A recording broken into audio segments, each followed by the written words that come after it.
En la carretera, el asfalto brillaba por el calor del día, creando espejismos a lo lejos. Carlos Gálvez estaba al volante de la furgoneta, con la mano derecha apoyada en el volante con su habitual seguridad y la izquierda extendida por la ventanilla abierta, intentando captar las escasas ráfagas de viento. A su lado, en el asiento del copiloto, Diego jugueteaba con el dial de la radio, buscando una emisora metódicamente, saltando de un canal a otro. Finalmente, encontró algo de música, algo suave, de fondo, casi imperceptible entre el rugido del motor. El café en el portavasos se había enfriado hacía tiempo, convirtiéndose en un líquido negro y desagradable, cubierto por una fina película. Quedaban 280 kilómetros para llegar a la ciudad, unas 4 horas más de viaje, siempre y cuando todo saliera según lo previsto. Carlos echó un vistazo maquinal al panel de instrumentos, comprobando los indicadores, como había hecho ya cientos de veces durante este turno. La temperatura era normal. La presión del aceite era normal. Las revoluciones eran uniformes, estables. La carga, piezas para una fábrica de maquinaria, estaba en la parte trasera, cuidadosamente cubierta con una lona amarilla, y los documentos estaban en el salpicadero, dentro de una carpeta azul. Llevaban 2 años haciendo estos viajes y conocían esta furgoneta como la palma de su mano. Cada chirrido, cada sonido del motor tenía sentido para un conductor experimentado. La primera señal sonora fue baja, casi imperceptible. Un pitido fino, como si algo hubiera rozado un cable. Carlos no se dio cuenta enseguida, al principio solo intercambió una mirada con Diego. Luego, empezó a salir humo del capó, al principio apenas visible, casi indistinguible por el calor, luego cada vez más denso, blanco, acre, con un fuerte olor a refrigerante. Carlos soltó una palabrota entre dientes, se echó lentamente al arcén y encendió las luces de emergencia. La luz roja empezó a parpadear, llamando la atención de los escasos coches que pasaban. Diego saltó de la cabina detrás de él, sin esperar órdenes. Carlos abrió el capó con cuidado y una bocanada de calor le golpeó la cara, quemándole la piel. El refrigerante goteaba por el bloque de cilindros, caía al suelo, dejando manchas oscuras en el polvo, evaporándose sobre el asfalto caliente. Junta de culata. Quizá una válvula. En cualquier caso, se acabó el día. Diego miraba por encima, inclinándose para ver mejor, luego se enderezó lentamente, secándose el sudor de la frente con el dorso de la mano. Su cara cambió, se notaba que entendía la magnitud del problema. Carlos sacó el móvil del bolsillo de la camisa y buscó el número del jefe, que se sabía de memoria. Este contestó al tercer tono, se oía el ruido de fondo de la oficina. ¿Gálvez? ¿Dónde estáis? En la carretera, sobre el kilómetro 200. La furgoneta se ha averiado. Junta de culata, en principio. ¿Qué junta? De la culata. La fuga es importante. Se está saliendo todo el refrigerante. No podemos seguir, el motor se recalentará del todo. Hubo un silencio, se oía al jefe decir algo a alguien en la oficina, luego su voz volvió, uniforme, pero con una tensión perceptible. Llamad a una grúa. Luego os vais a casa. Recogerán la carga y la llevarán, luego ya nos ocuparemos de todo. El conductor de la grúa firmará el acta de entrega. ¿Entendido? Entendido, respondió Carlos. Asintió, terminó la conversación y guardó el teléfono en el bolsillo. Tenía la mano húmeda por el sudor. Diego estaba de pie a su lado, con las manos en las caderas, la espalda empapada de sudor, la camisa clara pegada al cuerpo. Carlos terminó de llamar a la grúa, le miró y en sus ojos había esa expresión que Diego había visto muchas veces. Te tocaba a ti hacer la revisión técnica diaria, dijo Carlos lentamente. ¿Cuándo fue la última revisión del sistema de refrigeración? Diego levantó la cabeza y su joven rostro se tensó a la defensiva. Lo revisé. El nivel de líquido, los sensores, el aceite, las correas. Todo estaba bien. No es culpa mía si algo se ha averiado por el camino. ¿Puede que el sensor de temperatura esté fallando? Preguntó Carlos, pero su tono no era de pregunta. ¿Me estás hablando en serio? La voz de Diego se elevó. Era una furgoneta en perfecto estado cuando salimos. Carlos se giró hacia él por completo, con el rostro endurecido. Déjate de tonterías. O no revisas bien las cosas, o simplemente no ves nada obvio. Puede que sean las dos cosas a la vez. Diego palideció, sus labios se apretaron en una fina línea. Se giró hacia la carretera, por donde circulaban algunos camiones, y no respondió nada. Se quedó de pie en silencio, apartado de la cabina, con los brazos cruzados, su joven rostro pétreo. No hablaron mientras esperaban a la grúa, 40 minutos que se hicieron insoportablemente largos. Se quedaron sentados en la cabina, con el aire acondicionado apagado, para qué gastar combustible si la furgoneta no andaba, si ya nada podía ayudar. Hacía un calor increíble, el termómetro del salpicadero marcaba 42 grados. Diego miraba por la ventanilla la carretera, los escasos coches que pasaban, los postes kilométricos que marcaban la distancia. Carlos repasaba mentalmente la carga, el retraso, el cliente estaría descontento, quizá una queja al jefe, una multa, la pérdida de la bonificación. La hipoteca esperaba. Cada día contaba. La calculadora funcionaba sin parar. La grúa llegó 1 hora y 40 minutos después, un camión con una grúa y un conductor medio encorvado de unos 50 años. Los llevó hasta la ciudad en silencio, escuchando una emisora de radio. Luego Carlos encontró un taxi en la calle, acordó un precio con el conductor, se sentó en el asiento trasero y sintió el alivio del aire acondicionado. Diego se quedó con la furgoneta y el gruista, con el rostro tenso y hostil. En el taxi, sentado en el asiento de cuero cubierto con una funda de plástico transparente, Carlos encendió el móvil. En la pantalla apareció un SMS de Carmen, enviado a las 10 de la mañana. Reunión urgente con un cliente por un nuevo contrato. Quizás llegue tarde del trabajo. Manuel está en el jardín de infancia. Un mensaje normal. Los había recibido a menudo en los últimos meses. Carmen estaba ocupada con un nuevo proyecto en la oficina, algo sobre un contrato textil. Pero Carlos se dio cuenta de que normalmente Carmen escribía el nombre de la empresa o el apellido del cliente. Textil Suministros SL o contrato con Carlos. Ahora, simplemente cliente. Más neutro imposible. Quizá tenía prisa. Quizá simplemente es así, no hay nada extraño. Carlos guardó el teléfono en el bolsillo y miró por la ventanilla del taxi las calles de la ciudad. En el piso no había nadie, como siempre a esas horas. La nevera zumbaba como de costumbre, la encimera estaba limpia y en el suelo había rastros de haber fregado. En la mesa había una nota de la vecina, Isabel, escrita con su pulcra letra. Manuel está en el jardín de infancia. Si no llegas a tiempo, estará en mi casa. Isabel, su vecina del piso 28, a menudo cuidaba de Manuel si Carmen se retrasaba en el trabajo. Carlos se sentó en el sofá, se secó el sudor de la frente, su camisa estaba completamente empapada. Encendió el televisor, estaban echando una telenovela de esas de la tarde, con el volumen al mínimo, solo para que hubiera algo, para no oír el silencio del piso. A las 4:45 sonó el teléfono, interrumpiendo las voces de los actores en la pantalla. En el identificador aparecía Carmen Trabajo. Carlos cogió el teléfono lentamente. Sí. ¿Qué tal? La voz de Carmen, rápida, profesional, un poco tensa. De fondo, el ruido de la oficina, voces, el tecleo de los ordenadores, el sonido de los teléfonos. En casa.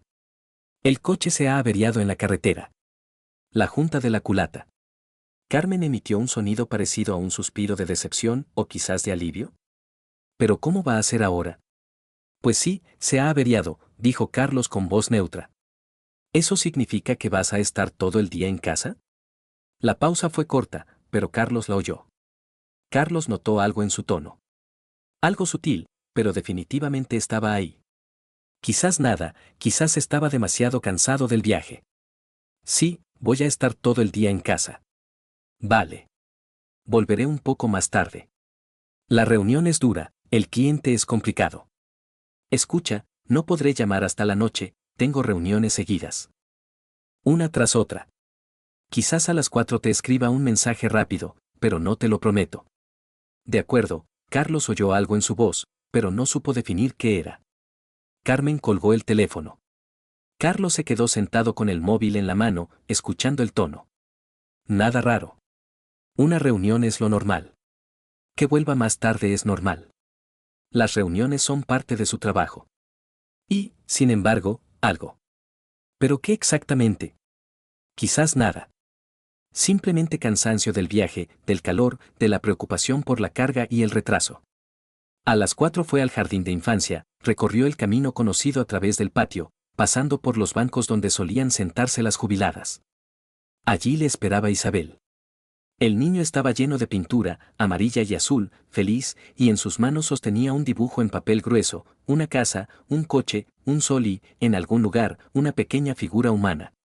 Isabel sonreía, su rostro era amable. ¿Ya estás en casa? ¿Ha pasado algo? Sí, el coche se ha averiado, me he vuelto a casa. La junta, ya sabes. Isabel asintió, entendiendo, y luego añadió, como de pasada, pero su voz cambió un poco. Ayer vi a tu Carmen. En la calle Mayor, cerca del centro comercial. Con un hombre. Con una chaqueta negra, anillos en los dedos. Moreno, de unos 40 años. ¿Quizás algún cliente? Carlos preguntó lentamente, su voz se volvió más neutra. Sí. ¿Cuándo fue eso? Por la mañana. Quizás a la 1 del mediodía. Quizás un poco más tarde. Entraron en una cafetería. Es raro, claro, que no esté en la oficina. Normalmente está allí a esa hora. Quizás la reunión era allí mismo, Carlos oyó lo poco natural que sonaba su voz. Quizás Isabel se encogió de hombros, pero en sus ojos había curiosidad. Bueno, te lo digo por decir algo. A veces ves a una persona conocida y ya está. Carlos cogió la mochila de Manuel, le cogió de la mano. El niño hablaba de las pinturas, de la profesora, de cómo había dibujado el sol, de lo rica que estaba la comida. Su voz era sonora, despreocupada, completamente inocente. Subieron a casa por las escaleras, Manuel saltaba en cada escalón. En la cabeza de Carlos, los engranajes giraban. La oficina de Carmen está en la avenida de Lenin, en el piso 23, una oficina grande, moderna. La calle Mayor está al otro lado de la ciudad. ¿Una segunda oficina?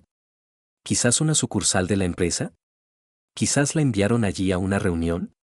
¿Quizás el cliente quiso reunirse en un lugar neutral, en una cafetería? ¿Lógico? Lógico. Quizás sea completamente lógico. O quizás no. Carlos no le preguntó nada a Carmen cuando llegó a casa a las 6:30, cansada. Manuel se le echó al cuello, ella le besó en la coronilla, luego miró a Carlos, sus ojos estaban un poco tensos. ¿Qué tal el coche? Mañana el jefe se encargará. La grúa se lo ha llevado. ¡Qué horror! Carmen dejó el bolso en el sofá, empezó a cambiarse de zapatos, quitándose los tacones. ¿Has comido ya? No. Voy a preparar algo. ¿Me das media hora?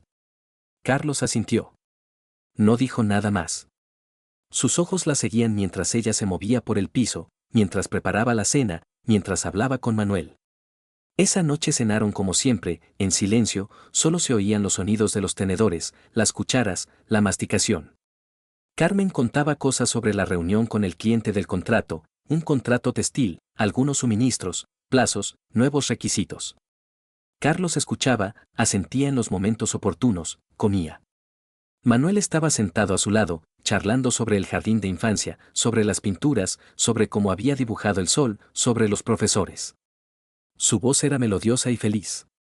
Todo era como siempre. Y, sin embargo, algo no era como siempre. Solo que Carlos aún no entendía qué. Y no estaba seguro de si quería entenderlo. Pasaron 3 días con la rutina habitual, pero esa rutina ya no era del todo normal. El coche lo arreglaron rápido, resultó que la junta estaba realmente quemada, nada grave. La carga se entregó a tiempo, el cliente quedó satisfecho, incluso escribió una carta al jefe agradeciéndoselo. El jefe no dijo nada malo, solo asintió cuando Carlos informó. Pero en la cabeza de Carlos zumbaba algo, no fuerte, pero constantemente, como un sonido de fondo del que es imposible deshacerse. Como el zumbido de una autopista lejana, que se oye en el silencio del piso. La hora del almuerzo del cuarto día. Estaba sentado en la cabina de la furgoneta en el aparcamiento, con el motor apagado y las ventanas entreabiertas. Abrió el móvil con mano temblorosa, buscó la aplicación. La empresa de logística, la cuenta principal, la marca de verificación azul. Carmen rara vez entraba ahí, pero a veces escribía publicaciones, a veces compartía noticias. Carlos se desplazó por la línea de tiempo hacia atrás, mes tras mes, como si estuviera cavando un pozo, sabiendo que en el fondo podía haber cualquier cosa. Enero, diciembre, noviembre, octubre. Cada publicación era como una tarjeta, como una prueba sin pruebas. Hace un año, una reunión con un socio. En la foto, una oficina con ventanas panorámicas, gente con trajes de negocios, de pie junto a una gran mesa de negociaciones, la gente sonríe, y en la esquina del encuadre, un poco borroso, pero visible, un hombre con una chaqueta negra. Pelo negro ondulado, que empieza a encanecer en las sienes. Un anillo en cada dedo. Cara morena, amplia sonrisa. Un pie de foto escrito por Carmen. Reunión con la Dirección de Transportes y Logística. Encantados con la colaboración a largo plazo. Carlos leyó los comentarios. En los comentarios, Carmen se escribió a sí misma, como confirmando. Una reunión muy productiva. Todos los asuntos resueltos. Alguno de sus compañeros respondió con un emoticono divertido. Y luego, el comentario que Carlos estaba esperando. Gracias a Rafael Bescós por su iniciativa y profesionalidad. Rafael. Así que ese es su nombre. Carlos miró la foto 3 veces seguidas, como si pudiera cambiar. Chaqueta, pelo, anillos, bronceado, todo coincidía con la descripción de Isabel. Coincidía a la perfección. Demasiado a la perfección. Revisó las nuevas publicaciones, ahora más despacio, con más atención, buscando un patrón. Hace 4 meses, otra publicación, pero era una foto general de la oficina, gente al fondo, pero nadie en concreto. 3 meses, no hubo ninguna publicación sobre reuniones. Hace 2 semanas, una publicación sobre un nuevo proyecto, pero solo fotos de documentos y planos, sin personas. En los últimos 4 meses, Rafael no aparece en absoluto. No está en ninguna foto. En ningún comentario. Como si lo hubieran borrado de la historia. Como si nunca hubiera existido. Carlos cerró la aplicación lentamente. Arrancó el motor. Tenía las manos frías, a pesar del calor. Por la noche, cuando Carlos estaba sentado en el sofá escuchando a Manuel contar cosas sobre la guardería, el teléfono hizo un pitido. Un SMS de Carmen, enviado a las 5:30. Reunión con un nuevo socio. Puede que me retrase hasta las 7. ¿Está Manuel en casa? Carlos leyó este mensaje 5 veces. Cada palabra era como un pinchazo con una aguja. Nuevo socio. La empresa trabaja con los mismos clientes desde hace años. Carlos había visto la lista de socios en la página web, nombres ya conocidos, empresas fiables con las que están asociados. ¿De dónde sale de repente lo de nuevo? ¿Quizá es un proyecto nuevo de verdad? ¿Quizá es bueno? ¿Expansión, desarrollo? ¿O quizá es bueno para otra persona? Carlos respondió, despacio, eligiendo cada palabra. Bien. Manuel está en casa. Te echa de menos. La respuesta llegó 1 hora después, sobre las 8 menos cuarto. Vale. Te quiero. Te quiero. Carlos se quedó mirando esa palabra durante un buen rato. Ella lo escribía poco, muy pocas veces. Normalmente un emoticono, una sonrisa, un punto y coma, alguna imagen. Pero la palabra te quiero entera, sin emoticono, era raro. Antinatural. Como si le estuviera convenciendo a él. O convenciéndose a sí misma. Te quiero. Era extraño. Por la noche, Carlos estaba tumbado al lado de Carmen en la oscuridad del dormitorio. Ella dormía, de espaldas a la pared, con una respiración uniforme y profunda. Alrededor de medianoche, encendió el teléfono, miró su cara a la luz azul de la pantalla, de perfil parecía una completa desconocida, como un retrato que veía por primera vez. Antes la conocía a la perfección, cada expresión de su rostro, cada movimiento de su cabeza, cada suspiro. Ahora algo había cambiado. Se había roto, como un espejo deformado que refleja algo reconocible, pero no es lo mismo. Cerró los ojos, pero no podía dormir. Solo preguntas interminables, dando vueltas en su cabeza como aves de rapiña. En la escalera, bajando para ir al trabajo, Carlos se encontró con Isabel. Llevaba 2 bolsas de la compra, una rota por una esquina, el pelo pegado a la frente por el calor de la mañana, la cara roja por el esfuerzo. Carlos automáticamente la ayudó con una bolsa. Isabel, espera un minuto. ¿Te acuerdas de que te pregunté por Carmen? En la calle Mayor, cerca del centro comercial. Isabel se detuvo, lo miró con más atención. Algo había cambiado en sus ojos, comprensión, quizá, lástima, quizá alivio de que no fuera la única que conocía esa información. Sí, me acuerdo. Solo que no fue el martes, sino el miércoles. Y en realidad, hizo una pausa, respirando hondo. La he visto esta semana. Varias veces. Con el mismo tío.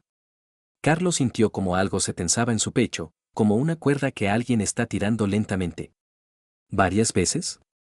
Sí, Isabel hablaba ahora más despacio, como eligiendo las palabras. Me parece que es la misma persona.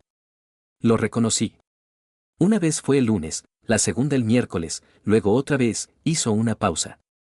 Quizá sea un compañero de trabajo, quizá un cliente, algún socio importante. Yo no sé a qué se dedica. Carlos asintió, le dio las gracias, la ayudó a llevar la bolsa hasta la puerta. Pero la palabra varias veces se quedó en su cabeza, como astillas que no se pueden sacar, que arderán hasta que se infecten. Durante la semana, Carmen empezó a llegar más tarde.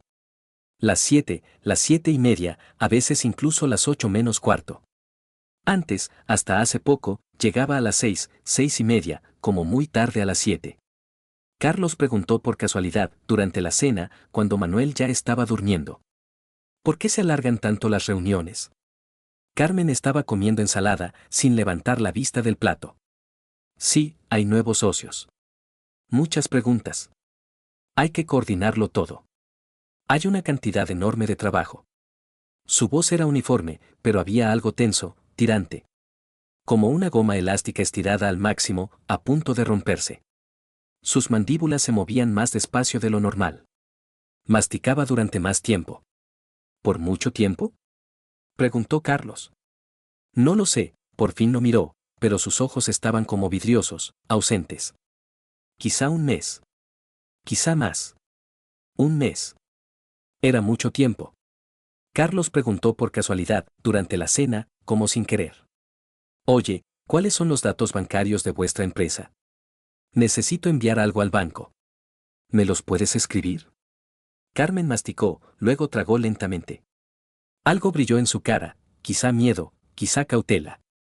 Te los enviaré. Bien. Hoy. Puede ser, su voz se hizo más corta, más entrecortada.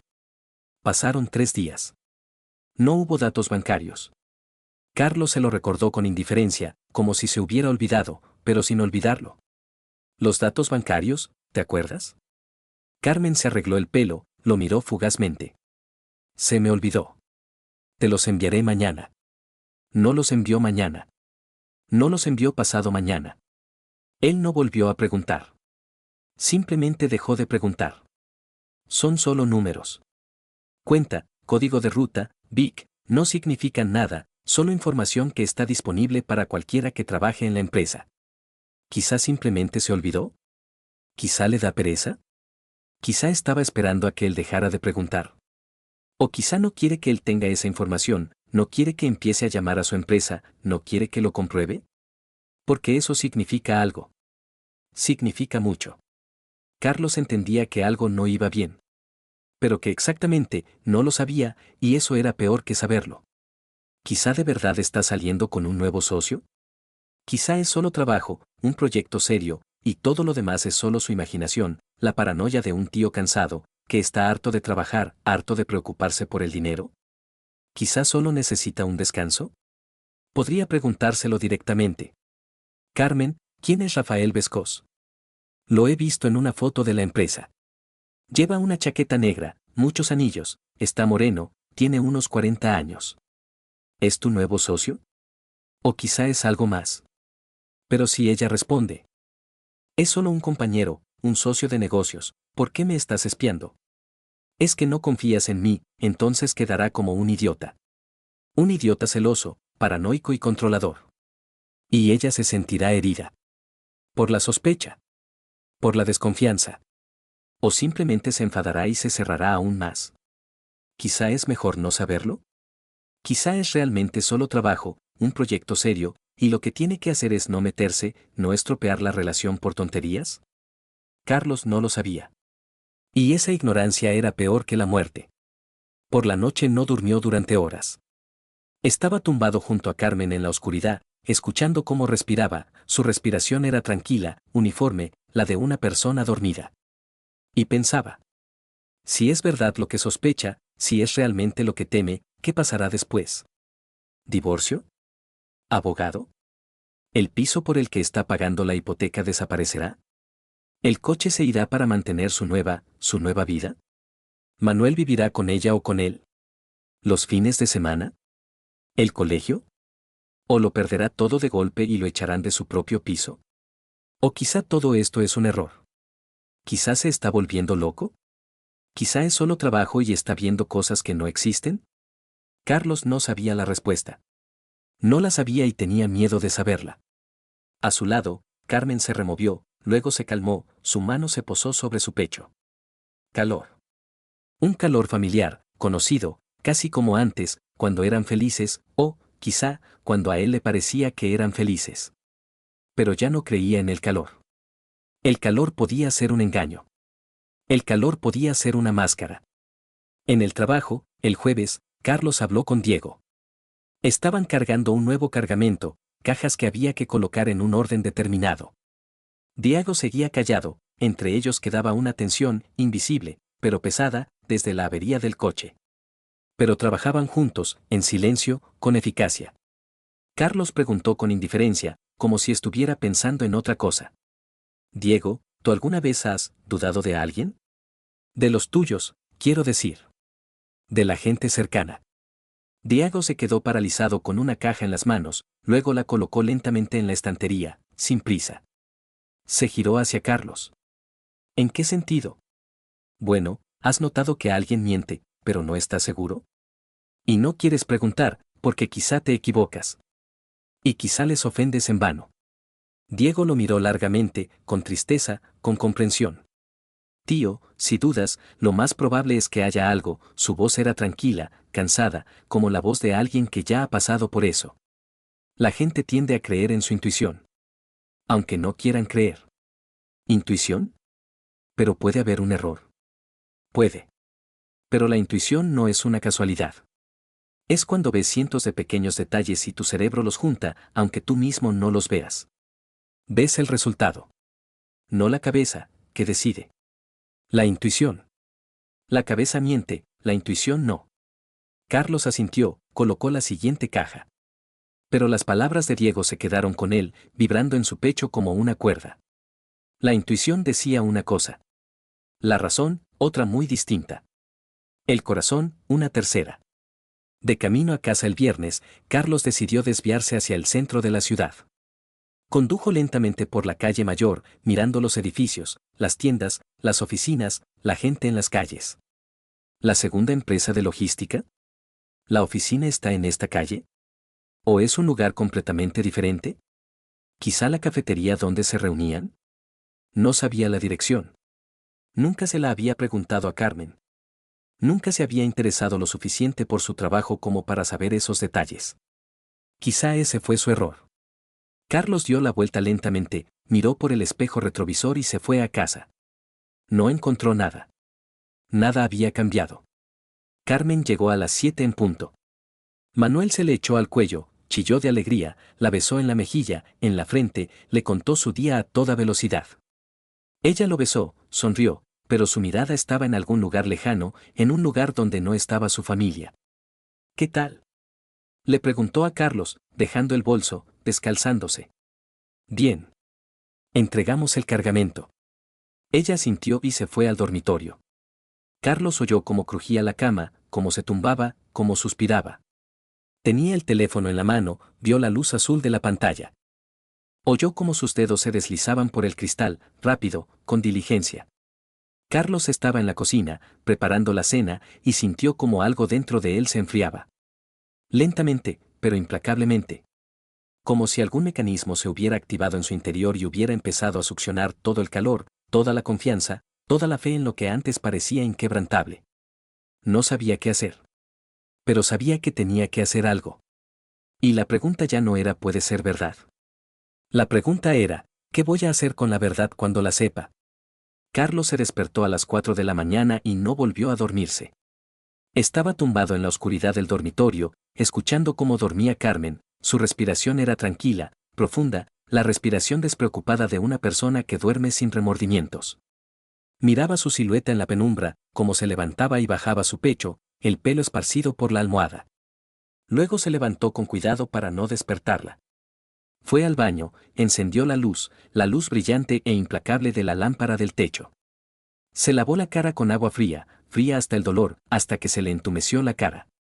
En el espejo, su rostro parecía una máscara, blanco, inerte, con las mejillas hundidas y oscuras ojeras.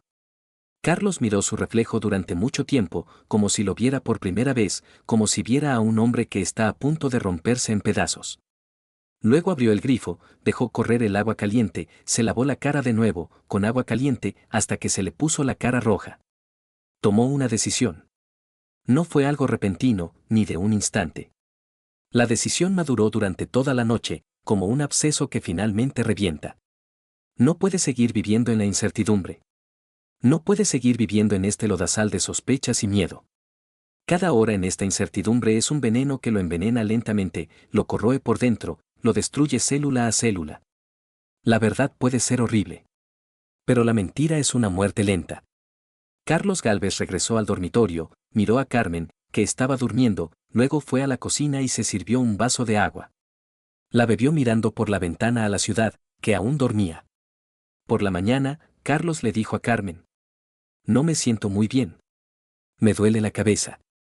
Me quedaré en casa». «Vale. ¿Puedes recoger a Manuel del jardín de infancia?» «No podré llegar a tiempo». «De acuerdo», dijo Carlos. Ella se levantó, se preparó a toda prisa. Carlos la oía moverse por el piso, oía el agua correr en el baño, oía la cisterna.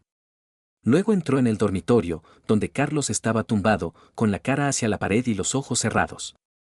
Le besó en la frente, un toque de labios fríos, mecánico, como por costumbre, como por guión. Luego se fue. Carlos oyó el tintineo de las llaves, oyó el llavero de la alarma del coche. Se fue. El ascensor se cerró. Silencio. Isabel vino y se llevó a Manuel al jardín de infancia.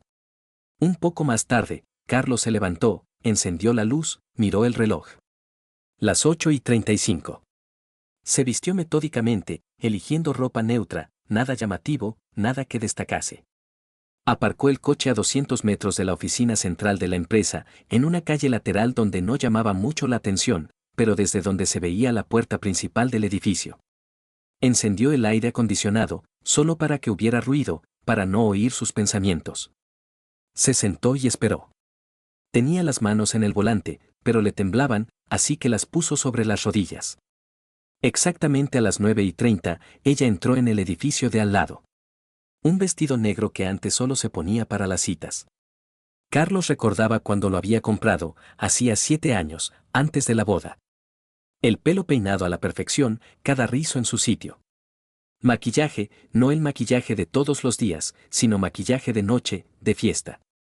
El rostro, muy diferente al de casa, el rostro de una mujer que se había preparado, que había planeado, que había esperado. Carlos comprobó la hora en el reloj. Las 9:32.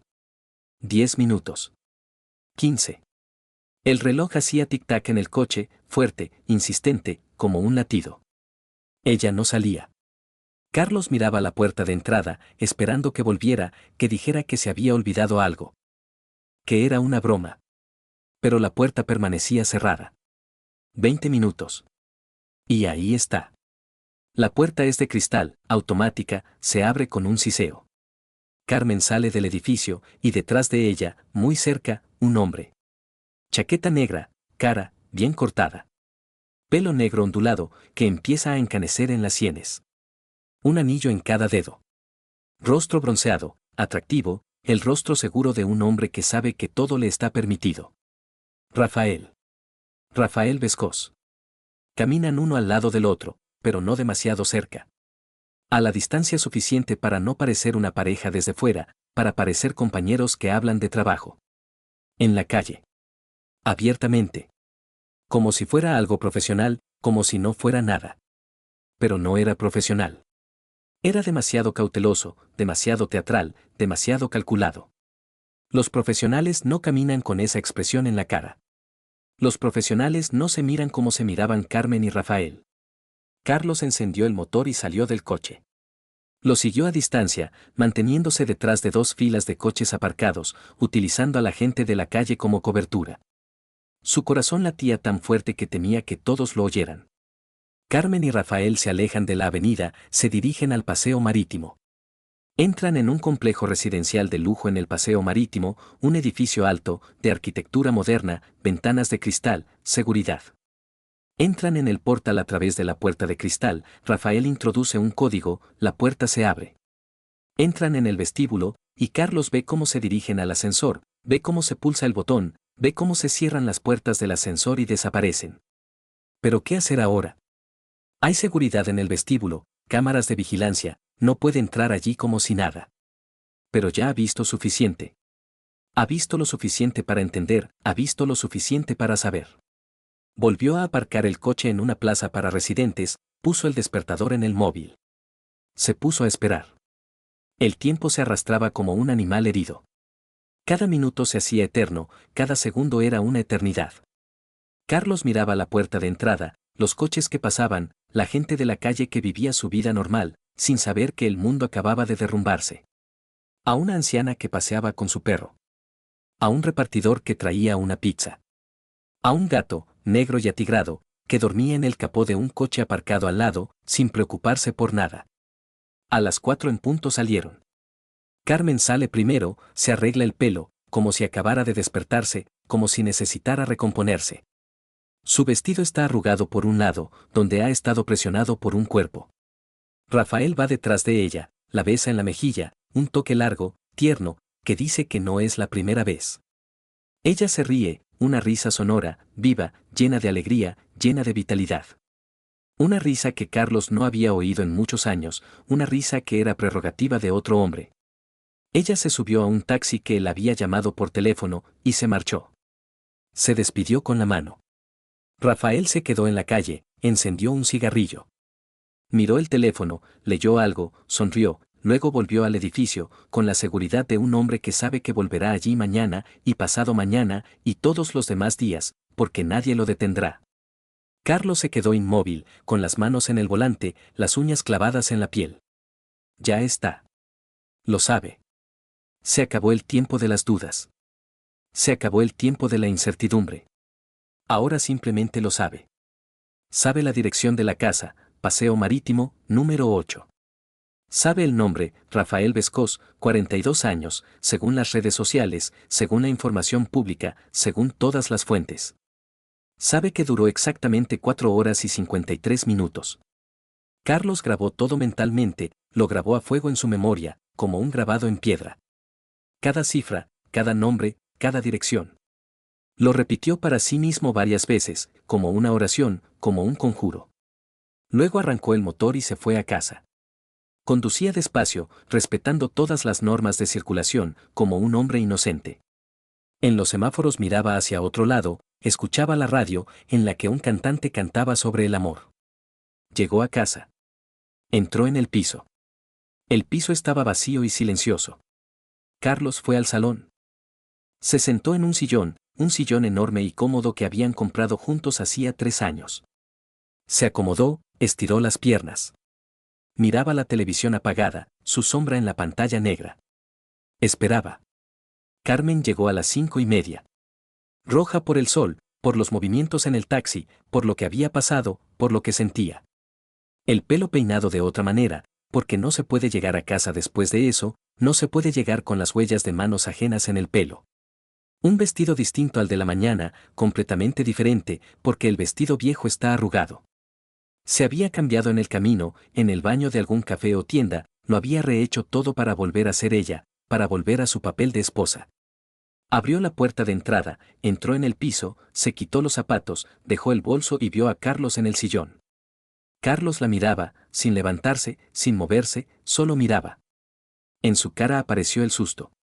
No sorpresa, susto. El susto de una persona a la que pillan con las manos en la masa. Silencio. 2 segundos que duraron una eternidad, 2 segundos que parecieron horas.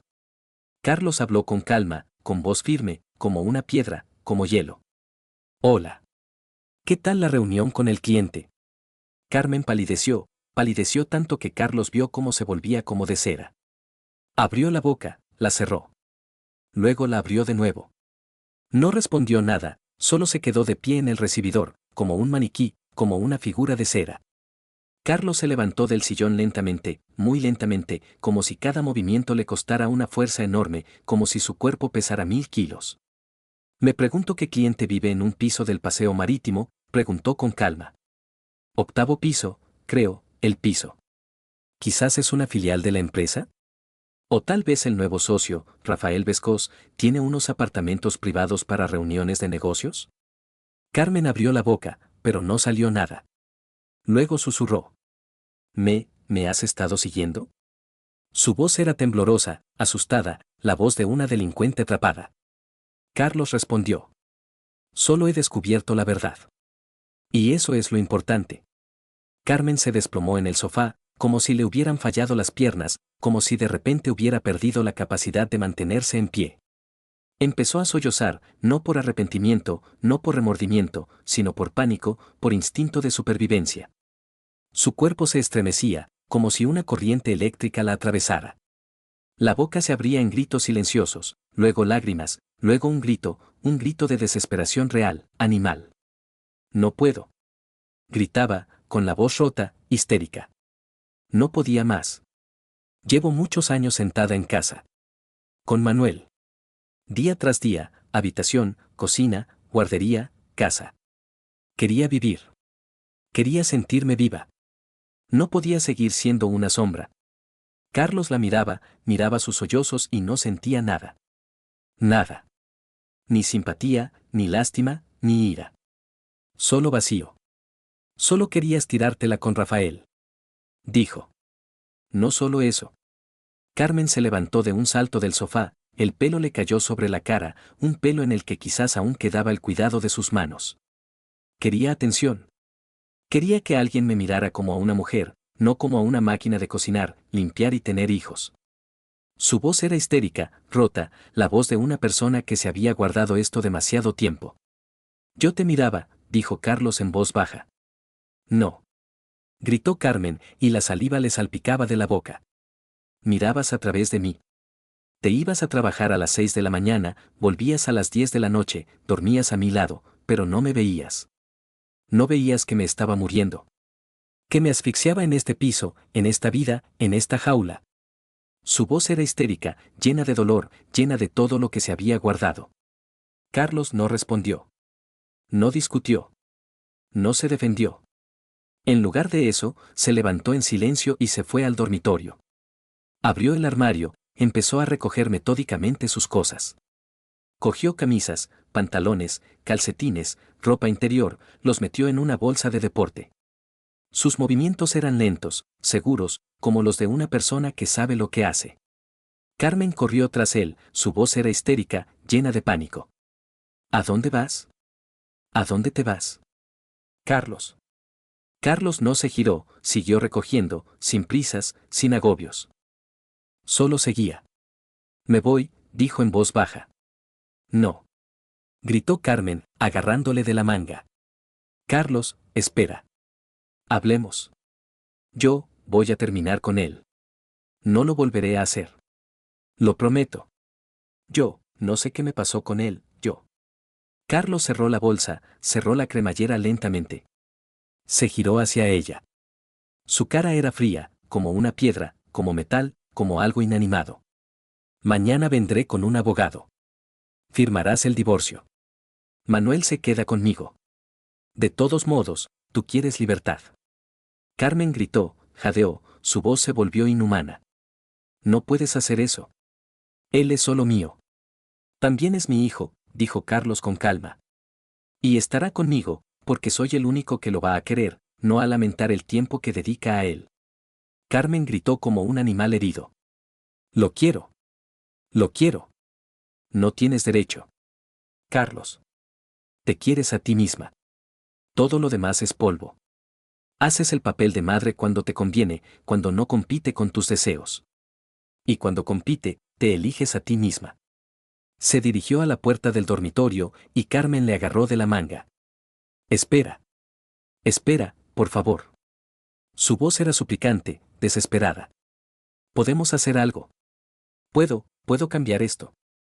Le diré que se vaya. Podré. Carlos la miró. Su cara, hinchada por las lágrimas, su pelo, sus manos, que una vez besó. Este se irá, vendrá otro. No te engañes ni siquiera a ti misma. Arrancó su mano de su agarre. Me voy. Y como intentes impedírmelo, como intentes acusarme de algo, le contaré a tu jefe lo de Rafael. Lo de que se ve contigo en horario laboral, lo de que usa horas de trabajo para asuntos personales. Hice algunos trapos sucios de Rafael. Así que no me toques las narices. Carmen soltó su manga lentamente. No te atreverás, susurró. Ya me he atrevido. Sé dónde trabaja, qué coche conduce. Sé sus redes sociales, sus amigos, sus contactos. Sé todo lo que necesito saber. Y si hace falta, lo usaré. Su voz era tranquila, pero contenía una promesa, contenía una amenaza. Cogió la bolsa, salió del dormitorio, fue al salón. En una esquina del salón encontró la segunda mochila, que había escondido por la mañana, cuando Carmen dormía. Las cosas de Manuel, su ropa, sus juguetes, su taza, su cepillo, su osito de peluche favorito, que se lleva a todas partes. La mochila estaba preparada para el viaje, para la mudanza, para una nueva vida. Carmen estaba en el dormitorio, inmóvil, sin moverse. Lloraba. Simplemente estaba de pie en la puerta del dormitorio y lloraba, como un autómata que encendieron y olvidaron apagar. Las lágrimas corrían por sus mejillas, caían sobre su vestido. Su cuerpo se estremecía con cada sollozo, como si fuera una marioneta a la que tiraban de los hilos. Carlos fue a la habitación de los niños, a la habitación de Manuel. Miró los dibujos de Manuel en la pared, una casa, un sol, un coche, y en algún lugar una pequeña figura de una persona, cogida de la mano. A la cama con la colcha deshecha, a los peluches en la estantería, a las estanterías con libros, a su vida, su mundo, su felicidad. A la almohada, en la que está enterrada la carita de su hijo cuando duerme. Carlos besó la almohada. Sin despedirse, porque no era una despedida, sino una promesa. Luego salió al pasillo, encontró la chaqueta de Manuel, sus zapatos, su mochila con dibujos de coches, lo metió todo en la mochila grande. Recogió su vida en 3 trozos de tela. Abrió la puerta principal. Miró el piso, las paredes, los suelos, el sofá, la cocina, todo lo que había estado pagando con la hipoteca durante muchos años, día tras día, hora tras hora. La vida que había ido construyendo poco a poco. Cerró la puerta. No dio un portazo. Cerró en silencio, casi con ternura. La escalera estaba vacía y silenciosa. Carlos bajó lentamente, más lento de lo necesario, sosteniendo la bolsa y la mochila, sintiendo su peso, el peso de su vida, el peso de su decisión, el peso de su dolor. En el segundo piso se encontró con la vecina, Isabel, que salía a tirar la basura. Llevaba una bata vieja, el pelo recogido, la cara sin maquillar. Lo vio con la bolsa y la mochila, y lo entendió todo enseguida. Lo supo todo enseguida. Bajó la mano con el cubo de la basura. ¿Carlos? Él la miró. A su rostro sencillo y honesto. A sus ojos, que lo miraban con compasión, no con reprobación. Tenías razón. Con lo de Carmen. Con todo. Tenías razón. Isabel bajó la mano. ¿Qué vas a hacer? Recoger a Manuel de la guardería. Luego, no sé. Ya veremos. Abogado, juicio, reparto de bienes, obligaciones. Ya veremos. Isabel asintió, como si entendiera cada palabra, como si lo hubiera visto antes. ¿Aún no lo has recogido? Ya es muy tarde. Si me hubieras dicho algo, yo lo habría recogido. Ya me he apañado, no te preocupes. Escucha, puedes, si lo necesitas, puedes quedarte en mi casa. Tengo un sofá. Hay un dormitorio. Y sitio para Manuel. Hasta que encuentres un piso, hasta que soluciones todo esto. Carlos la miró, a su rostro amable, a su oferta, a su compasión. Gracias, dijo. Quizá. Quizá, por una semana, hasta que encuentre algo. El tiempo que necesites, le interrumpió Isabel. Nos las arreglaremos. Bajó las escaleras, salió a la calle, el aire frío le golpeó la cara. Abrió el maletero del coche, metió la bolsa y la mochila. Cerró el maletero. Se sentó en el asiento del conductor. Arrancó el motor. Carlos no lloraba. No gritaba. No golpeaba el volante con el puño. Simplemente se sentó y respiró. Lentamente, profundamente, como si estuviera aprendiendo a respirar de nuevo. Su pecho subía y bajaba, como las olas, como si fuera un hombre que acababa de salir del agua, del océano del dolor. Luego se dirigió a la guardería. Condujo en silencio, escuchando el ruido de la carretera, el ruido de los coches, el ruido de la ciudad. Carlos y Manuel vivieron en el piso de Isabel durante una semana que pareció un mes lleno de incertidumbre y miedo. El sofá del salón se convirtió en su cama, un sofá con los muelles hundidos, con una almohada que olía a casa ajena, a vida ajena. Por las noches, Carlos se tumbaba en ese sofá, escuchaba cómo la ciudad respiraba tras la ventana, cómo pasaban los coches, cómo zumbaban las farolas. Manuel dormía en la habitación de Isabel. Por las noches, el niño se despertaba a menudo, llamaba a su padre, una voz temblorosa, asustada, la voz de un niño que había perdido la confianza en el mundo. Carlos se levantaba del sofá, cada vez con dificultad, como si su cuerpo pesara 1000 kilos, caminaba en la oscuridad, a tientas, temiendo tropezar con los muebles. Se tumbaba junto a su hijo, lo abrazaba, lo estrechaba contra sí, sentía el pequeño corazón latiendo contra su pecho, sentía las lágrimas en la mejilla de su hijo. Carlos le acariciaba el pelo, le susurraba. Papá está aquí. Papá no se va. Y el niño se calmaba poco a poco, su respiración se volvía más uniforme, más profunda, y se dormía de nuevo, pero no soltaba la mano de su padre, la sujetaba como un ancla. Un día, cuando Manuel se despertó y recorrió la casa, preguntó, de pie en la puerta del salón, donde su padre dormía en el sofá. Papá, ¿mamá va a venir? La pregunta era sencilla, infantil, pero contenía tanto dolor que Carlos sintió que algo se rompía dentro de él. Carlos le acarició el pelo era suave, cálido, olía a champú de bebé. Mamá está muy ocupada. Está trabajando. Luego hablaremos con ella. ¿Vale? Manuel se calló. No volvió a preguntar ese día, ni en los días siguientes. Los niños ven más de lo que creen los adultos, ven el dolor en los ojos, ven la mentira en la voz, ven lo que los adultos intentan ocultar. El abogado de Carlos, un tipo gordo de unos 50 años con barba canosa, gafas y un maletín de cuero auténtico, dijo el primer día de la reunión que el divorcio sería rápido. Siempre y cuando Carmen no se opusiera, claro. ¿La ha estado siguiendo? Preguntó el abogado. Vi lo que tenía que ver, respondió Carlos. Has dado en el clavo, no es que estuvieras vigilando, sino que estabas en el lugar adecuado por casualidad. El abogado guiñó un ojo, como alguien que ha visto eso antes, muchas veces, cientos de veces. Carmen fue a la reunión con el abogado el lunes, fue al bufete del abogado junto con su abogada, una joven que parecía extraña, como si no estuviera allí por voluntad propia. Carmen parecía una sombra, un fantasma, como alguien que acababa de salir de la tumba. Pálida, delgada. Con los ojos rojos de tanto llorar y de noche sin dormir. En su rostro no había ninguna expresión, como si la hubieran desconectado, como si la hubieran traído allí como a un robot. Firmó todos los papeles sin leerlos, sin preguntar qué ponía. Simplemente estampaba su firma en cada documento, mecánicamente, como si siguiera un guión. Su abogada estaba sentada a su lado y asentía, porque no había resistencia, porque era inútil.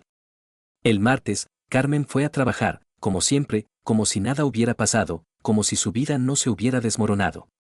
Llegó a la oficina a las 9, ocupó su lugar en la mesa, encendió el ordenador, abrió el correo. Y simplemente trabajó. Rafael desapareció al tercer día. Llegó al trabajo por la mañana, como de costumbre, como si nada hubiera pasado. Habló con el jefe 5 minutos en su despacho, 5 minutos durante los cuales escuchó algo que lo cambió. Luego empezó a recoger sus cosas en una caja de cartón, fotos personales, una taza con el logotipo de la empresa, algunos documentos. Dijo que eran circunstancias personales, que tenía que irse, que era urgente, que la empresa lamentaría su marcha, que estaba agradecido por el tiempo que había pasado allí. El jefe no se opuso. De hecho, el jefe estaba contento, solo aliviado. Carlos le había llamado antes de todo esto, había llamado a la oficina y le había dicho que su amigo de la fiscalía estaba empezando a interesarse por las finanzas de Rafael, que estaba empezando a interesarse por de dónde sacaba el dinero, de dónde sacaba los contactos, de dónde sacaba las conexiones en la policía. No era una amenaza, solo información. Pero la información fue suficiente para que el jefe entendiera que tenía que deshacerse de ese hombre, que tenía que deshacerse de él rápidamente. Rafael se dio cuenta de que sus conexiones se rompían como una telaraña, como frágiles hilos que sostenían su vida. El hombre que le ayudaba en la policía había pasado a ser sospechoso y había empezado a evitar el contacto. Ya no habría más protección, ya no habría más llamadas, ya no habría más decisiones a su favor. Era peligroso quedarse en la ciudad, era peligroso caminar por las calles, sabiendo que la gente que ahora se interesaba por sus asuntos podía encontrar muchas cosas interesantes. Vendió el piso del paseo marítimo y se marchó. Al cabo de un mes, quizá un mes y pico, vieron a Rafael en otra ciudad. Sin contactos, sin reuniones, sin restaurantes ni pisos caros. Solo silencio, silencio absoluto. Carmen se quedó en el piso, se quedó en ese piso que era propiedad conyugal por ley. El divorcio aún no se había completado definitivamente, el litigio sobre la división de bienes continuaba, por lo que tenía derecho a permanecer allí. Pero Carlos ya no iba allí, no entraba, no se acercaba a la puerta. Entraba en un piso vacío, un piso que ahora parecía un museo de su vida pasada. Preparaba café en la cocina, un café que nadie bebía, un café que se enfriaba en la taza.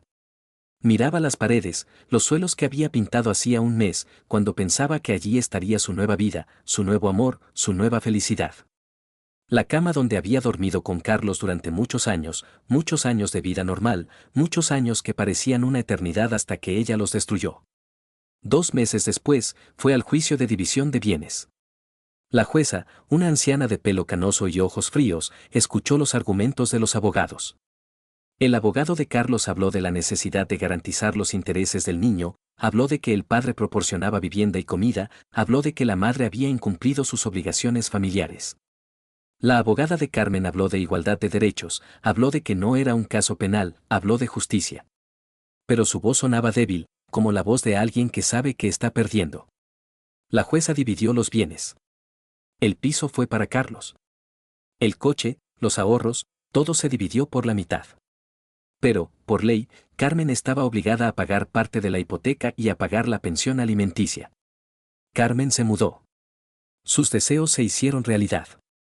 Se había liberado. Ya no la molestaba su marido, no la molestaba su hijo. Pero seguía yendo a trabajar como antes. Llegaba a casa a las 5:30, cuando ya estaba oscuro, cuando ya hacía frío. Comía sola, comía en silencio, escuchando los ruidos de los vecinos, escuchando su vida, que continuaba. Miraba al techo antes de dormir, al techo blanco, en el que había algunas grietas, en el que había una historia de humedad, una historia de goteras, una historia de una casa ajena. Y pensaba en lo que había perdido, en lo que había tenido, en lo que había tirado por la ventana por un hombre que no lo valía. Un día vio a Carlos con Manuel en la calle Mayor. Los vio desde lejos, vio cómo el niño le cogía de la mano, le cogía con fuerza, como un ancla. Iban hacia un pequeño edificio con un letrero en la fachada, un letrero escrito con letras metálicas. Gálvez e hijos.